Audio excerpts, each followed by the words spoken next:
ماتھا رگڑتے وہ وہاں سے نکل گئے تھے۔ چوٹ اتنی گہری نہ تھی کہ خون نکلتا، لیکن ماتھا سوج ضرور گیا تھا۔ ارے واہ انکل تو بڑے ہی رنگین بازار نکلے، کوئی بات نہیں، یہ کوشش ہم بھی کر لیتے ہیں۔ دلاور شاہ کو بہکے بہکے قدم اٹھا کر وہاں سے نکلتا دیکھ کر جنید ساتھ موجود درخت کے پیچھے چھپ گیا، پھر کھڑکی سے اندر جا کر دو بستر پر ہوا بہر گوشت کے مزے لوٹی ننھی رحاب سے لپٹ گئی، جو نیند کی اتنی پکی تھی کہ اس سے شور و غل میں بھی ٹس سے مس نہ ہوئی تھی۔ ہیلو جمال، زارا نے اسی دم جمال کو کال ملائی تھی۔ کیا ہوا زارا؟ بی بی کی بڑائی آواز پر اس کی جان حلق کو آگے جمال، وہ ہرچیوں اور سسکیوں کے ساتھ رونے لگی تھی۔ رو کیوں رہی ہو رحاب، تو ٹھیک ہے نا؟ جمال نے گاڑی سڑک کے کونے پر روکی تھی۔ میں بس پہنچا ہوں 1 گھنٹے تک، تم بتاؤ تو ہوا کیا ہے؟ بی بی کے آنسو اس کا دل ڈبو رہے تھے۔ اچھا آ رہا ہوں نا میں جان۔ سگنل کے ہلابے کے بعد کال کٹی تو جمال نے دوبارہ گاڑی دگنی رفتار سے دوڑائی تھی۔ دلاور شاہ کمرے میں واپس آئے تو شراب کی دوسری بوتل کھولتے ہوئے گلاس میں انڈیلی تھے اور میز پر پڑی خالی پہلی بوتل زور سے دیوار پر دے ماری تھی۔ جب سے جمال شاہ حویلی آیا تھا، غیر دانستہ طور پر وہ زارا کی طرف مائل ہوئے تھے۔ آج جمال کی موجودگی اور شراب کے نشے نے ان جیسے اصول پسند انسان پر بھی نفس کو حاوی کر دیا تھا۔ وہ خاتون ایسی مقناطیسی شخصیت رکھتی تھی کہ جو ایک نظر سے دیکھتا اسی کا ہو کر رہ جاتا۔ جمال کی تھی مس کال، مطلب اس نے جمال کو بتا دیا ہے سب، مجھے کسی کے باپ کا ڈر نہیں۔ اسی دوران ان کا دھیان میز پر رکھے موبائل پر جہاں جمال ایاز کی آدھا درجن مس کال قطار میں لگی تھی۔ جنید موقع ملتے ہی پون نیکسی میں داخل ہوا تو وہاں حادثہ اندھیرا تھا۔ بجلی چلے جانے کے بعد زارا نے بیڈ کی دونوں اطراف لیمپ کے ساتھ 2 عدد موم بتیاں جلا رکھی تھی۔ جنید نے بھی ہاتھ میں لائٹر جلا رکھا تھا۔ کون کون؟ وہ جو روتے روتے ہاتھ سے لپٹ کر سوئی تھے اچانک کسی کے چھونے پر جاگے تھے۔ میں ہوں جان من۔ جنید نے اسے اپنی جانب کھینچا تھا۔ چھوڑو مجھے۔ اس نے جنید کو دور دھکیلنے کی کوشش کی تھی مگر ناکام ہوئی تھی۔ تمہارا شوہر میرا مستقبل بگاڑنے پہ تلا ہے، میں اس کا آج بگاڑ دوں گا۔ جنید نے غصے سے لائٹر فرش پر پٹا اور اسی مزاحمت کے دوران موم بتی بھی فرش پر گری تھی۔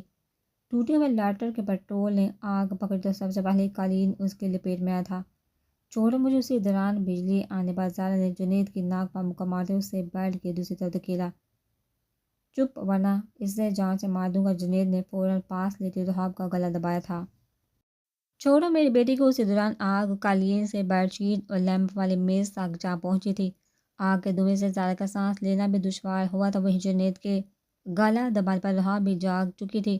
انہیں اٹھتے ساتھ جنید کا حباست میں اٹا چہرہ دیکھا تو وہ جان بچانے کے لیے وہاں سے دوڑ گیا تھا۔ ماما، بابا۔ ماں کو دھوئیں کے باعث بے ہوش ہوتا دیکھ کر رحاب نے بھی رونا شروع کر دیا تھا۔ دھوئیں اور گھٹن کے باعث اس کے لیے اب آنکھیں کھولنا بھی محال تھا۔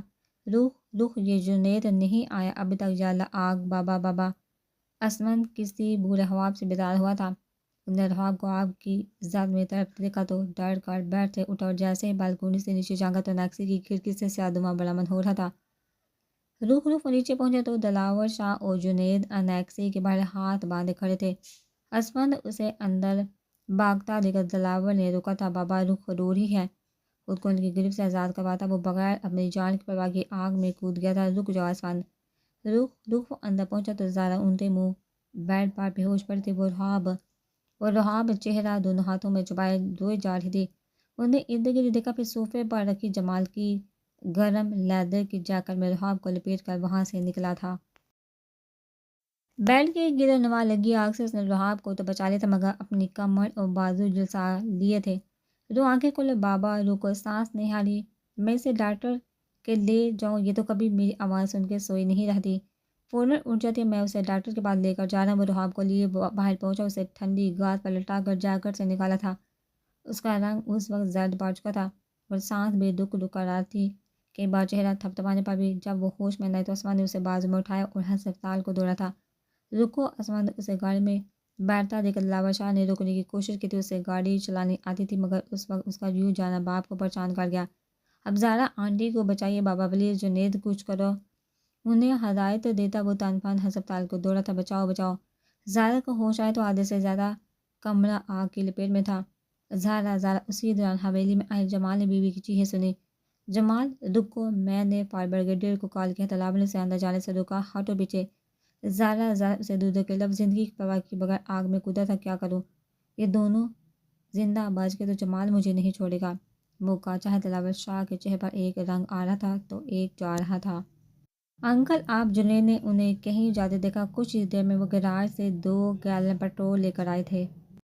خاموش اسے چپ رہنے کا اشارہ کرتے ہوئے انہوں نے نیکسی کے چاروں طرف پٹرول، انڈیلا اور ماچس لگا آگ مزید بھڑکاتے رہا۔ کو اگلی صبح ہوش آئی تھی، مگر اسے اگلے 24 گھنٹے تک ڈاکٹر نے نگرانی میں رکھنے کو کہا۔ دوسری طرف آگ میں جلس کا اس کے والدین زندگی کی بازی ہار گئے تھے، جس کا ذمہ دار دلاور شاہ نے جنید کو قرار دیا تھا۔ یہ سب اس نے کیا ہے انسپکٹر صاحب، بتاؤ عثمان۔ ان دونوں کی تدفین کے فوراً بعد گارڈ پولیس بلا کر دلاور شاہ نے بڑے مجمع میں جنید کو گرفتار کروایا تھا۔ یہ جھوٹ ہے، اس نے اسی دم الزام جھٹلایا تھا۔ یہی سچ ہے، انہیں جان لی ہے۔ انکل آنٹی کے ہسپتال سے گھر آتے عثمان نے بھی اسی کا نام لیا تھا۔ مجھے وہاں پہنچنے کا راستہ کس نے فراہم کیا تھا، بولو؟ اس نے عثمان کو نظر چرانے پر مجبور کیا۔ انسپکٹر، یہ لڑکا قاتل ہے، میرے مرحوم دوست اور اس کی بیوی کا، جس کا گواہ میں، میرا بیٹا اور گھر کا گارڈ بھی ہے، جس نے اسے واردات کے بعد فرار ہوتے پکڑا تھا۔ دلاور شاہ نے پیسے دے کر گھر کے گارڈ کو بھی اپنے گواہوں کی فہرست میں شامل کر لیا تھا۔ اور وہ جو ملازم کل رات اپنے اپنے گھروں میں آرام فرما رہے تھے، وہ بھی مالک کے بیانیے پر لبیک کہہ گئے تھے۔ میں بے گناہ، پولیس اسے کسی کا اپنی جیپ میں لے گئی تھی، مگر وہ ایک ہی بے گناہی کی گردان کتر رہا تھا۔ اصل قیامت تو تب ٹوٹی تھی جب گاؤں سے زہرا بیگم شاہ حویلی پہنچی۔ انہوں نے راتوں رات بیٹے کو واپس اس لیے بھگایا تھا کہ جہاں اس کی جان محفوظ ہے، مگر انہیں کیا معلوم تھا وہ اپنی مرضی سے بیٹے کو لقمۂ اجل بننے کے لیے بیچ رہی ہیں۔ میری وجہ سے روح اکیلی ہو کہ میں اس کا مجرم، میں نے جنید کی مدد نہ کی ہوتی تو یہ سب نہ ہوتا۔ عثمان نے دادی کے سامنے اپنی کوتاہی کا اعتراف بہادری سے کیا تھا۔ خود کو مت کو سو عثمان، دلاور شاہ نے اسے خاموش رہنے کی تنبیہ کی تھی۔ میں قاتل ہوں، وہ کتنے مہینوں اسی اضطراب میں رہا تھا، پڑھائی لکھائی سب چھوڑ کر بس رحاب کا خیال رکھتا، سائی کی طرح اس کے ساتھ رہتا۔ شروع میں دادی کا رویہ اس کے ساتھ سخت اور نفرت آمیز تھا، مگر رحاب کو ملک سارنگ کے ڈر سے وہ واپس گاؤں بھی نہ لے جا سکتی تھی۔ تقریباً 2 سال بعد وہ عثمان کی پرواہ اور پچھتاوے کو دیکھ کر اسے معاف کرنے میں کامیاب ہوئی تھی۔ جب وہ 21 سال کا ہوا تو دلاور شاہ ایک حادثے میں معذوری کا شکار ہو گیا تھا۔ اب عثمان تعلیم کے ساتھ ساتھ کاروبار بھی سنبھالنا شروع کر دیا تھا۔ 3 سال بستر پر تڑپنے کے بعد وہ دنیا سے کنارہ کر گیا۔ تب نے انکشاف نے عثمان شاہ کے ذات کے پرچے اڑائے تھے۔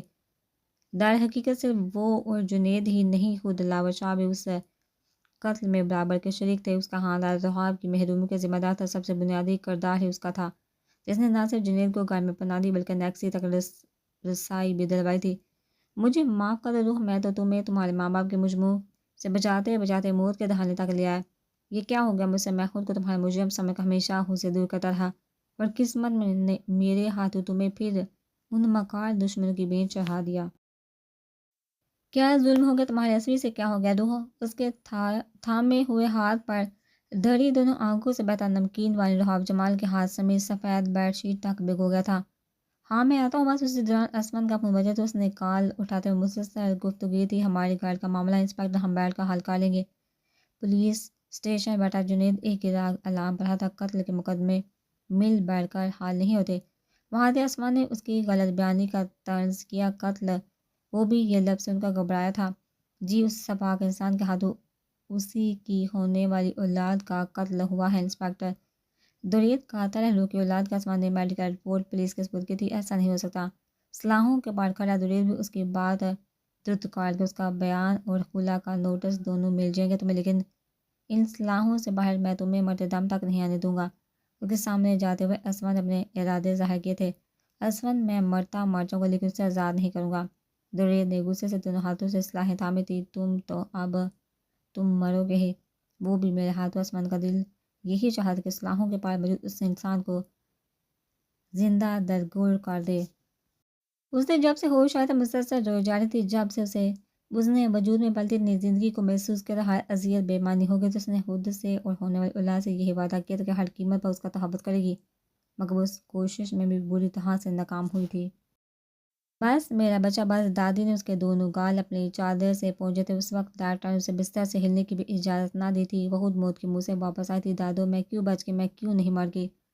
اس سے واحد امید کو کھو کر زندگی سے بیزار ہو چکی تھی رحاب۔ کمرے میں آتی اینی بھی بے احتیاط رو دی تھی۔ مجھے بھی زندہ نہیں رہنا دادو، پلیز۔ ڈاکٹر نے کیوں بچایا مجھے موت کیوں نہیں آتی دادو؟ اتنی ذلت کے بعد بھی میں زندہ کیوں ہوں، کیوں؟ اس کے ہاتھ ہلانے کے بعد جیپ اترنے کے قریب تھی مگر اسے یہ درد بھی محسوس نہ ہوا۔ رہاب نہیں کرو، اینی نے اس کی ہتھیلی مضبوطی سے ایک جگہ روکی تھی۔ مجھے زندہ نہیں رہنا، مجھے بھی اپنے بچے کے پاس جانا ہے۔ غشی تالی ہوئی تو وہ دیکھتے ہی دیکھتے ہوش گوا بیٹھی۔ یہ آسمان کی کسی صورت ہمیں نہیں بخشے گا مام۔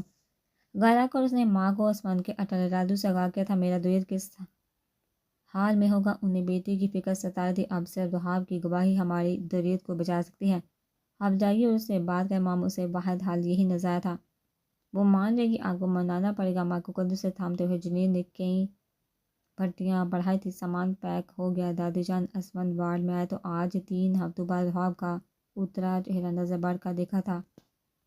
اس کے سوال پر بیگ کی زپ باندھ کر دی۔ دادی نے جواب دیا، یہ گاڑی میں رکھو۔ اسمن نے ساتھ آئی ملازمہ سے کہا۔ دادو میں کہاں جا رہی ہوں؟ رہاب جو بستر سے اتری تھی اس کے سوال پر تانگ گئی۔ ہمارے گھر۔ دادی نے ملازمہ کو فی الحال کمرے سے باہر جانے کا اشارہ کرتے ہوئے جواب دیا۔ میرا کوئی گھر ہے دادو؟ اس نے انکار میں گردن کو جنبش دی۔ رو اسمن نے اسے بلایا تھا، میں اپنی دادو سے بات کر رہی ہوں۔ سید اسمن شاہ صاحب، اس نے ہاتھ اٹھا کر اسمن کی بات کاٹی تھی۔ رہاب یہ باتیں گھر چل کر بھی ہو سکتی ہیں۔ دادو کو یوں وارڈ میں کچہری لگانا ناگوار گزرا تھا۔ کون سا گھر دادو؟ وہ گھر جہاں سے مجھے جبراً اس جہنم میں دھکیلا گیا، جہاں میں نے اپنا سب کچھ گنوا دیا۔ اب وہ جہنم ہی میرا گھر۔ وہ اب بھی درانی پیلس جانے کی ہواں تھی۔ تم اس گٹے شخص کے پاس واپس جانے کی بات کرو؟ اسمن نے سوال کیا تو وہ روح پھر گئی۔ جی تو کب سے؟ اس کا جواب آیا تھا۔ کیوں؟ اسمن نے مشتعل ہوتے ہوئے اس کا بازو تھام کر روح اپنی طرف موڑا تھا۔ ان کو بتائیے دادو کہ اس گھٹیا شخص نے میرے کام نشہ ہونے کے باوجود مجھے عزت سے اپنا نام دیا۔ اب اگر اس احسان کی قیمت مجھے روز ذلت کاٹ کر ادا کرنی پڑی ہے تو اس سے ان کو کیا تکلیف؟ اسمن کی گرفت سے ہاتھ چھڑواتے ہوئے وہ دادی سے ہم کلام ہوئی۔ روح اسمن کو یوں نظر انداز کیے جانا تکلیف پہنچا رہا تھا۔ رہاب بیٹی گھر چلو، میں تمہیں لینے آئی ہوں۔ اسی دوران اینی کے ہمراہ زبیدہ بیگم وہاں آن پہنچی تو اسمن سے پا ہوا۔ روح نہیں جائے گی اس گھٹیا شخص کے پاس واپس؟ اسمن نے فوراً انکار کر دیا۔ اینی میرا بیگ گاڑی میں رکھ دو، یا تم بھی مجھے اپنے ساتھ نہیں لے جانا چاہتی؟ تم کسی دارالامان؟ اینی ماں کو ہسپتال لے تو آئی تھی مگر اس کی دلی خواہش بھی یہی تھی کہ رہاب اب دوبارہ اس ٹارچر سیل میں نہ جائے۔ اس کے چہرے پر ٹھہرے انکار نے رہاب کو سخت فیصلے پر مجبور کیا تھا۔ نہیں رہاب بیٹے، تم عزت ہو ہمارے گھر کی، تم اپنے گھر چل رہی ہو۔ اس کے گرد جھوٹی ممتا کا حساب باندھی اسے شیشے میں اتارنے لگی۔ رہاب دادی کے روکنے پر بے وسواس کے ساتھ وہاں سے چل پڑی تو اینی نے روتی شکل بنا کر اس کا بستہ اٹھایا تھا۔ روح پلیز رکو۔ روح اسمن لفٹ تک ان کے پیچھے آیا لیکن کچھ بھی واضح کہنے سے قبل لفٹ کا دروازہ اس پر بند ہو چکا تھا۔ تمہاری بے بسی مجھے کتنا سکون پہنچا رہی ہے اسمن، اس کا تم اندازہ بھی نہیں لگا سکتے۔ دریت کی رہائی کے موقع پر اسمن بھی حوالات پہنچا تو دریت نے آزاد ہوتے ساتھ اسے شکست کا طعنہ دیا۔ You bastard! اسمن نے اس کا گریبان دبوچنے کے لیے ہاتھ بڑھائے جنہیں دریت نے راستے میں ہی روکا تھا۔ ہاں یہ غلطی مت کرنا، ہر بار کرتے تم ہو، بھگتتی وہ ہے۔ ابھی تو مجھے حوالات میں گزارے گئے دن رات کا انتقام بھی لینا ہے اسے۔ دریت نے اس کے ہاتھ غصے سے واپس جھٹکا نئی دھمکی جاری کر دی۔ دریت اسمن پھنکارا۔ شاہ صاحب جانے دیں۔ آئی جی صاحب نے اس کا شانہ تھپتھپا کر تحمل کے مظاہرے کی درخواست کر دی تو وہ بھی بے بس ہوا تھا۔ ہاں میری بیوی گھر میں میرا انتظار کر رہی۔ اس کی لاچاری پر مسکراتا وہ گھر کے لیے نکل گیا تھا۔ تم اپنی ضمانت پر ہو دریت، کچھ بھی ایسا مت کرنا۔ جنید نے راستے میں گھر تک اسے کئی مرتبہ کی بات سمجھائی تھی۔ نہیں کرتا بھائی۔ وہ اب ان نصیحتوں سے اکتا گیا۔ تمہاری بیوی ابھی تک خاموش ہے، کچھ کہہ بھی دے تو سن لینا۔ لاؤنج میں آتی زبیدہ بیگم بیٹے سے لپٹنے کے بعد نیا مشورہ دے گی۔ اس کی اوقات نہیں ہے مجھے کچھ کہنے کی۔ اس کا تکبر جھونکا تو تھا، کوئی جھگڑا مت کرنا۔ اسے کمرے کی راہ پر گامزن کماں نے عقب سے نصیحت کی۔ جھگڑا نہیں، صاف برابر کرنے جا رہا ہوں۔ اسمن کے بعد اب رہاب کا سکون غارت کرنا چاہتا تھا۔ تمہارے عاشق نے تو ایڑی چوٹی کا زور لگایا مگر میں پھر بھی زندہ بچ گیا۔ کمرے میں آتے ساتھ اس نے سنگار میز کی چیزوں کو ترتیب دیتی رہاب نے طنز کیا تھا۔ اگلے جہان جو نیک لوگوں کی ضرورت ہوتی ہے۔ اس نے بغیر رخ موڑے جواب دیا۔ کیا بکواس کی ہے تم نے دریت؟ اس بہادری پر تیش میں آیا جس کے تم لائق ہو۔ اس سے آنکھوں میں آنکھیں گاڑی وہ آج بے خوف دکھائی دے رہی تھی۔ اپنی اوقات میں رحاب درید کا بیلگام ہاتھ دوبارہ اٹھا جسے وہ راستے میں ہی روکے تھی۔ اوقات میں تو اب تم رہنا درید رانی، میری برداشت میری اولاد کے لیے تھی جس کے قاتل ہو تم۔ اب اگر تم نے مجھ پر ہاتھ اٹھانے کی جرات کی تو تمہاری جان لیتے ہوئے مجھے ذرا افسوس نہیں ہوگا۔ اس کے بازو کو جھٹکا دیتے وہ بھی گال شیرنی کی طرح داڑھی تھی، اتنی ہمت ہے تمہیں؟ درید اس کے بدلے رویے پر ششدر تھا۔ مت بولو درید صاحب، ضمانت پار ہو تم، میرا ایک بیان تمہاری بقیہ زندگی حوالات میں گزارنے کے لیے کافی ہے۔ اس نے بھی بے گو کا درید کی ذات پر کڑے وار کیے تھے۔ ابھی مجھے کہیں پہنچنا ہے، واپس آ کر دیکھ لوں گا تمہیں۔ اپنی جینس کی جیب میں برتے موبائل کی کال پر وہ کہیں جانے کے لیے نکلا تھا، لیکن ارادہ واپس آ کر رحاب کو سخت سبق سکھانے کا تھا۔ وہ جب سے گھر آئی تھی اینی سے سخت بائیکاٹ چل رہا تھا۔ وہ جتنی کوشش کرتی اینی اتنا ہی اسے ہم کلام ہونے سے کتراتی تھی، جو کہ ناراضگی کا اظہار تھا۔ اینی رحاب ہو چل کر اس کے کمرے میں آئی تھی۔ جاؤ رحاب، اینی جو بیڈ پر بیٹھی کتابوں پر سر جھکائے ہوئے تھی اسے دہلیز سے ہی جانے کا کہے گی۔ تم مجھ سے بات کیوں نہیں کر رہی؟ رحاب آ کر اس کے سامنے بیٹھی۔ کیونکہ تم پر اب میری کسی بات کا کوئی اثر نہیں ہوتا۔ تم واحد رشتہ بچی ہو میرے پاس اینی، یا پھر میں یہ مان لوں کہ میں نے تمہیں بھی کھو دیا؟ انہیں اینی کی تھوڑی پکڑتے ہوئے اس کا چہرہ اپنے سامنے کیا۔ تم کیوں آئی ہو اس جہنم میں واپس؟ اینی کی آواز بڑھ آئی تھی۔ تو کہاں جاتی؟ اپنے گھر۔ میرا گھر کہاں ہے میرا گھر؟ اسے اس سوال پر خود ہی ہنسی بھی آئی تھی۔ اسمن بھائی، انہیں شاہ حویلی کا حوالہ دینے کی کوشش کی تھی۔ انسان کا نام مت لیا کرو اینی، مجھے تکلیف پہنچتی ہے۔ وہ آنکھیں یوں بینچ گئی جیسے اسمن کے ذکر نے اس کے جسم پر بیک وقت درجنوں کی لگار دیے ہوں۔ تو کیا اپنی اولاد کے قاتل کے ساتھ رہ کر تسکین ملے گی تمہیں؟ اینی کو اس کا کوئی فیصلہ سمجھ نہ آ رہا تھا۔ تمہارے مقدر میں اب صرف اذیتیں لکھی اینی، جو مجھے اس گھر میں رہ کر کاٹنی ہے۔ اس میں اگر تم بھی مجھ سے منہ پھیر لو گی تو میں جیتے جی مار جاؤں گی۔ تمہاری مایوسی مجھے جیتے جی مار ہی ہے رحاب۔ میں اس دن کے لیے اپنی سب سے پیاری سہیلی کو اپنی بابی بنا کر نہیں لائی تھی۔ اس کے قدم سے لگتی وہ بھی اتنی ہی بے بسی پر ماتم نہ ہوئی تھی۔ کیا عثمان سچ کہہ رہا ہے؟ بول۔ شاہ ملی آئے ملک سارنگ پر عثمان نے بیٹی کے سب راز افشا کیے تو وہ بلبلا اٹھے تھے۔ بابا سے اس پر کپ بھی تاری ہوئی تھی۔ بتا بدبخت، تجھے اپنے ہاتھوں سے موت کے گھاٹ اتار دوں گا۔ اس کی خاموشی انہیں عصمت اور دادی کے آگے مزید شرمسار کر گئی تھی۔ تمہیں جو بھی کرنا ہے ملک سارنگ اپنے گھر جا کر کرو، لیکن میرا حتمی فیصلہ یہ ہے کہ نہ میں اسے طلاق دوں گا، نہ ہی اپنے گھر میں بیوی کی حیثیت تمہارے گھر میں میرا نام ساتھ لگائے ساری عمر سٹی رہے گی۔ عثمان نے بھی حتمی فیصلہ باپ بیٹی کے منہ پر دے مارا تھا۔ پہلے یہ میرے ہاتھوں زندہ تو بچے چل سے گھسیٹتے وہ اپنے ساتھ لے کر گئے تھے۔ عثمان، تم کیوں اس بدنامی کو اپنے نام منسوب رکھنا چاہتے ہو بیٹے؟ ان کے جاتے ہی وہ صوفے پر بیٹھا تو دادی نے اسے ہی پیسے پر نظر ثانی کا مشورہ دیا تھا۔ میں نے اسے آزاد کر دیا تو وہ درید روح کی زندگی مزید عجیجن کر لے گی، وہ اسے بھی روح کے سر پر مسلط کر دے گا۔ انہیں اپنے فیصلے کا حتمی پہلو دادی کی کوشش گزار کیا تھا۔ رحاب ہماری ایک نہیں سنی، اب تو میں بھی نہیں چاہتی کہ وہ اس انسان کے ساتھ ایک لمحہ بھی گزارے۔ اس کے برابر میں بیٹھی آپ ابھی پوتی کے لیے اداس ہوئی تھی۔ روح بہت ضدی ہے دادی جان، میرے غلط فیصلوں کی سزا خود کو دے رہی ہے۔ عصمت کو ہر زاویے سے اپنا آپ ہی غلط لگ رہا تھا۔ درید پچھلے کئی روز سے گھر واپس نہ آیا تھا۔ جب سے مائزہ کو رحاب کی امید سے ہونے کا پتہ چلا تھا، وہ درید سے ہوا ہوئی بیٹھی تھی۔ محض اس کو جھوٹی محبت کا سچا یقین دلانے کے لیے اس نے وقتی طور پر گھر چھوڑ دیا تھا، تاکہ مائزہ کو یہ لگے کہ وہ اب آئندہ رحاب کی شکل دیکھنے کا بے روادار نہیں۔ ملک ہو سا کا ملک سارنگ نے اس کی خوب عزت افزائی کی تھی، جس پر اس نے رو رو کر معافی مانگ لی تھی۔ ان کا حتمی فیصلہ یہی تھا کہ وہ واپس عثمان کے پاس ہی جائے گی۔ اب سے درید ہی تھا جو اس کی طرف سے خلا کے لیے درخواست دائر کر سکتا تھا۔ اوہ کتنا ناشکرا ہے میرا بیوقوف بھائی، اتنی پیاری بیوی کو کوئی کیسے نظر انداز کر سکتا ہے۔ جنید رات گئے رحاب کے کمرے اپنے ناپاک عزم لیے پہنچا تو وہ نیند میں غرق پڑی تھی۔ آج اس کے لیے موقع بھی بہترین تھا، کیونکہ کالج کے کام سے اینی بھی دوپہر میں اسلام آباد گئے تھے۔ صبح فجر کے قریب اس کی واپسی متوقع تھی۔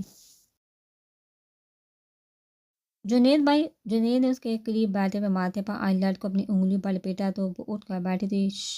اسے بیٹھا دیکھ کر جنید نے منہ پر ہاتھ رکھ کر اسے خاموش کروایا تھا۔ دور ہٹیے، اسے دور دھکا دیتی وہ سرہانے سے دوپٹہ اٹھا کر اچھلتے ہوئے بیٹھ رہی ہوتی تھی۔ ارے ابھی پاس آیا ہی کب ہوں؟ وہ بھی کمینگی سے مسکرایا تھا درید۔ یہ انسان اسی دوران دروازے سے درید کی غیر متوقع آمد ہوئی تو رحاب بہت مان سے اس کی طرف آگئی تھی۔ بھائی کیا ہوا ہے؟ جنید کو رات کو اس پہر کمرے میں موجود پا کر وہ اسے مشکوک نظر سے دیکھنے لگا تھا۔ تمہاری یہ بیوی مجھے ورگلا رہی تھی۔ پہلے اس نے مجھے دھوکے سے کمرے میں بلایا، انہیں کانوں کو ہاتھ لگاتے ساتھ سارا الزام رہا پر ڈال دیا۔ تو یہ جھوٹ بول رہا ہے درید، اس کی نظر صاف نہیں ہے۔ اس نے درید جیسے اعتبار کے التجا کی تھی، بکواس بند کرو، معافی مانگو بھائی سے۔ وہ جواباً اسی پر بڑکا، کیا تماشا لگا رکھا ہے آدھی رات کو؟ شور سن کر آدھی کھلی آنکھیں لیے زبیدہ بیگم بھی کمرے میں چلی۔ مام، میں نے آپ سے کہا تھا نا کہ اس کے تیور ٹھیک نہیں، دیکھیے آج یہ مجھے ورگلاتے ہوئے رنگے ہاتھوں پکڑ گئی ہے۔ ماں کی طرف قدم بڑھاتے وہ انہیں بھی اپنے حامیوں میں شامل کر گیا تھا۔ کم ذات تم ہو ہی گندا ہوں، جس سے نہ رشتوں کا لحاظ ہے نہ آہرت کا۔ وہ بھی گالم گلوچ پر اتر آئی۔ گندا اور غلیظ آپ کا یہ بیٹا ہے، وہ بھی آج چپ نہ رہی تھی۔ بس باندھ کر دوئے نے اسے جھڑک دیا۔ بکواس تمہارا یہ بائی کار ہے، مجھے بس ایک یقین تھا تم پر کہ تم میرے نکاح میں ہوتے ہوئے کوئی بدکاری نہیں کرو گی، مگر ہاں تمہیں ویسے ہی بڑی عمر کے مرد زیادہ پسند ہے نا۔ اس نے بھی رحاب پر نیا طنز داغا تھا۔ درید اس بہتان پر وہ چیخی تھی، اپنی گندی زبان سے میرا نام بھی مت لینا، بلکہ تمہیں تو اب میں اپنے گرد بھی برداشت نہیں کروں گا۔ اسے بازو سے پکڑ کر وہ کمرے سے باہر لے گیا، جبکہ رحاب نے کئی کوششیں کی تھی کہ اپنا ہاتھ سے چھڑوا سکے۔ سرتی رہو اب ادھر۔ اسے لان کے آخری کونے میں موجود آؤٹ ہاؤس کے دروازے سے اندر پلٹا کر درید نے دروازہ باہر سے بند کر دیا تھا۔ درید اس نے دروازہ متعدد بار اندر سے کھٹکھٹایا تھا۔ میرے بیوقوف بھائی نے تو میرا کام موڈ بھی آسان کر دیا۔ گریٹ بھائی ہو تو ایسا۔ جنید جو ان کا پیچھا کرتا کرتا لان تک آیا تھا، درید کی اس حرکت کے بعد اپنے مقصد کے بہت قریب پہنچ چکا تھا۔ جب سے رحاب واپس درانی پیلس گئی تھی، عصمت کے لیے زندگی ہی بے معنی ہو گئی تھی۔ ذہنی دباؤ کی وجہ سے پچھلے کچھ دنوں سے اسے پینک اٹیک ہونے لگے تھے۔ آج بھی رات گئے دل گھبرانے پر ٹھیک اس نے کمرے میں دیر تک روک رکھا تھا۔ روح دادی جان، میرا دل ڈوبا جا رہا ہے۔ روح ضرور، روح کسی مصیبت میں، آپ جائیے وہاں۔ دادی کی گود میں سر کے وہ خوف کے عالم میں بیدار ہوا تھا۔ کتنی بار گئی ہوں، وہ ملنے سے ہی انکار کر دیتی ہے۔ اسما اس کے لیے دوائی لے کر آئی تو دادی نے اس کی ہتھیلی پر 2 سے 3 گولیاں رکھتے ہوئے پانی کا گلاس تھمایا تھا۔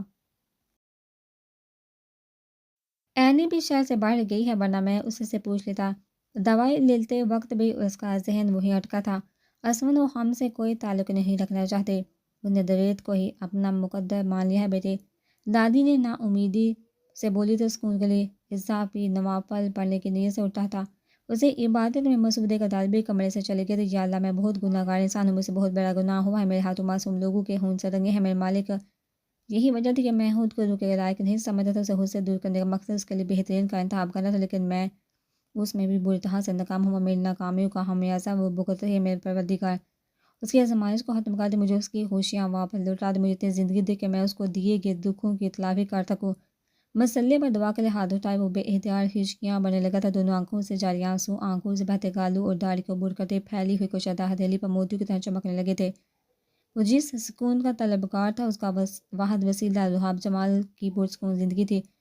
عصمت شاہ باہر مسرت سے اٹھا تھا جب آدھی رات کو درید نے شاہ حویلی کا سکون برباد کیا تھا۔ تم کیا کرنے آئے ہو؟ جہاں وہ سیڑھیاں اترتا نیچے حال میں پہنچا تو درید کچھ دستاویزات لیے کھڑا تھا۔ دستک کرو اس پر۔ اس نے کاغذات عصمت کے ہاتھ میں جبراً تھما دیے۔ یہ کیا ہے؟ اس نے کاغذات پڑھے بغیر صوفے پر دے پھینکے۔ طلاق نامہ ہے، آزاد کرو مائزہ کو۔ اس نام نہادشتے سے اس نے یوں حکم دیا جیسے عصمت لمحوں میں اسے بجا لائے گا۔ تم جیسا بے غیرت شخص میں نے نہیں دیکھا درید۔ پہلے مجھے رحاب سے دور کرنے کے لیے تم نے مائزہ کو استعمال کیا، پھر مائزہ کے زیر روح کو مجھ سے اتنا پسند کیا کہ وہ تم جیسے کمزور کا ہاتھ تھامنے پر مجبور ہوگی۔ ایسے کیا دیکھ رہے ہو؟ میں سب سچ مائزہ کے منہ سے سن چکا ہوں۔ تم نے ملک فیملی کو ٹائپ کے ملک سارنگ روح کے زندہ ہونے کی خبر پہنچائی تاکہ وہ اسے واپس گاؤں لے جائے۔ وہ مائزہ کے بھائی کے نام سے منسوب تھی، یہ بات تم جانتے تھے۔ پہلے تم نے سوچا کہ مائزہ سے شادی کر کے تم رحاب کے ذریعے اپنے بھائی کو آزاد کروا لو گے، لیکن جب میری دولت دیکھ کر ملک سارنگ نے روح کی آزادی کے بدلے میری مائزہ سے نکاح کی شرط رکھی تو تم نے نیا شیطانی منصوبہ تیار کیا۔ تم تو ابلیس ہو، ابلیس۔ اس کا ہر راز اسی کے منہ پر اگلتے وہ درید کو بھی حیران کر گیا۔ تو تم کون ہو؟ تمہارا باپ قاتل ہے، تم باپ بیٹے نے میرے بے گناہ بھائی کو سزا دلوائی۔ اس نے وہی غصہ پیٹا جواب پیش کیا تھا، تمہارا بھائی اس جرم میں برابر کا شریک تھا۔ اس کی ذرا آنٹی پر بری نظر تھی، وہ بھی مشتعل ہوا تھا۔ بکواس بند کرو، بھائی کی توہین۔ درید کے تیور بیکار گئی۔ تم نے روح کے اصول کے مائزہ کو مجھ سے شادی پر مجبور کیا تھا۔ چلو آج ایک اور ڈیل کرتے ہیں، تم روح کو آزاد کرو اور میں مائزہ کو طلاق دے دوں گا۔ انہیں جھکتے ہوئے صوفے سے کاغذات اٹھا کر ریت کو پیشکش کی تھی اسمن۔ دادی جو پوری گفتگو میں خاموش تھی، اسمن کی اس بات پر بول اٹھی۔ دادی جان اب میں بھی اسی کی زبان میں بات کروں گا اسمن، انہیں بھی تو گیا تمہاری بھول ہے کہ میں رحاب کو اتنی آسانی سے آزاد کروں گا؟ جتنے سال میرے گناہ بائی نے جیل میں کاٹے اس سے دگنے سال وہ میرے نکاح میں گزارے گی۔ مرتے مر جائے گی لیکن رہے گی میرے نکاح نام پر ہی۔ انہیں پہلی فور سے میں اسمن کی پیشکش ٹھکرائی تھی، پھر میرا فیصلہ بھی سن لو، مائزہ بھی قبر میں میرا نام لے کر ہی اترے گی۔ اسمن نے اس کی آنکھوں کے سامنے کاغذات دو ٹکڑوں میں تقسیم کر دیا۔ اسمن شاد ہو رہی سے جرت پر مٹھیاں بھیج گیا۔ گیٹ لاس۔ اسمن نے اسے اشارے سے مرکزی دروازہ دکھایا۔ اسمن شاہ اب تمہیں ایسی چوٹ پہنچاؤں گا کہ جیتے جی مر جاؤ گے تم۔ رحاب کو اب اس کے ماں باپ تک پہنچا کر میں اسے ہر اذیت سے آزاد کر دوں گا۔ واپس گھر میں بڑھتے ساتھ دریت اپنا اگلا منصوبہ بنا گیا تھا۔ گاڑی میں چھپا کر رکھے گئے ریوالور نکالتے ہوئے اس نے دورانی پیلس کا رخ کیا تھا۔ ارے تمہیں تو بہت چوٹ ہے، چلو اچھا ہے اب تم بھاگ تو نہیں سکو گی۔ ماں کے سو جانے کے بعد ملازم کو سرونٹ کوارٹر بھیج کر دورانی پیلس کے آخری کونے میں موجود آؤٹ ہاؤس چلایا۔